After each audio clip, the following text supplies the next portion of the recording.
Selamat datang dan kembali lagi di BT Channel.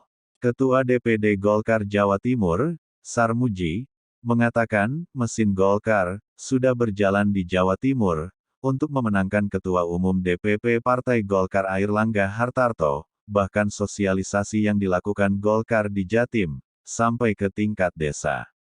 Dia mengatakan, Airlangga memiliki kelebihan sebagai capres. Pak Airlangga punya kelebihan dibandingkan sosok yang saat ini beredar, yaitu kapasitas teknokratisnya di atas rata-rata. Hal itu ditunjukkan dari keberhasilan sebagai Ketua KPC PEN yang menempatkan Indonesia sebagai negara yang berhasil mengatasi dampak corona dan pulih lebih cepat dibandingkan dengan negara lain, jelas Sarmuji. Direktur Eksekutif Parasindicate Ari Nur Cahyo menilai pernyataan Golkar Jatim cukup beralasan mengingat perkembangan dinamika politik saat ini yang sudah mulai mengerucut pada pasangan calon presiden Capres dan calon wakil presiden Cawapres. Jangan sampai Golkar ketinggalan kereta. Nanti dalam komposisi 2 atau 3 pasang Capres-Cawapres, jangan sampai tidak ada kader Golkar. Itu yang menjadi bayang-bayang Golkar sebagai partai besar, tegas Ari, Jumat, 24/2. Terbaru, PKS telah mendeklarasikan Anies Baswedan sebagai capres yang nantinya akan diusung bersama anggota Koalisi Perubahan. Selain itu, Ari menerangkan Koalisi Indonesia Bersatu KIP, yang mengutamakan basis politik gagasan dan ide patut untuk segera mendeklarasikan pasangan Capres-Cawapres. Mengingat tujuan KIP adalah untuk melanjutkan legasi Presiden Joko Widodo, kalau dari awal KIP ini meneruskan legasi Pak Jokowi, dia tidak mungkin bergabung dengan Koalisi Perubahan. Itu membuat demarkasi politik yang jelas, ungkapnya. Untuk itu, sebagai partai tiga besar, Golkar akan mempertaruhkan harga diri politiknya jika hanya menjadi penonton dalam bursa Capres-Cawapres 2024.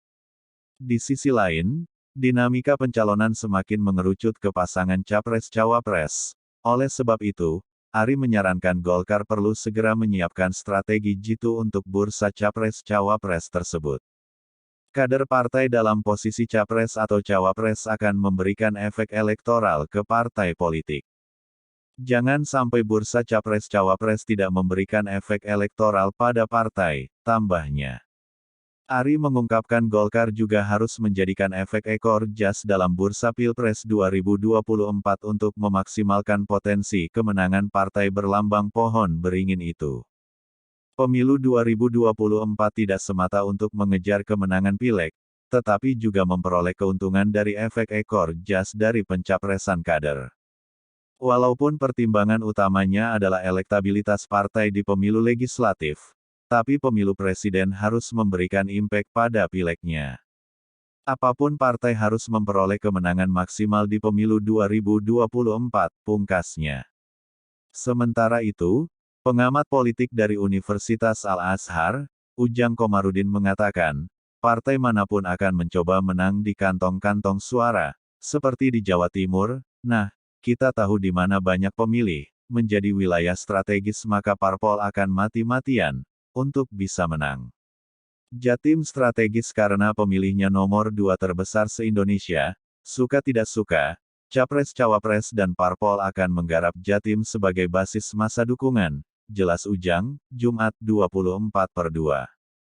Direktur Eksekutif Indonesia Political Review, IPR ini menambahkan, Golkar memiliki peluang untuk berjaya di Jatim, salah satunya karena memiliki kader yang populer, yaitu mantan Gubernur Soekarwo atau Pak Dekarwo.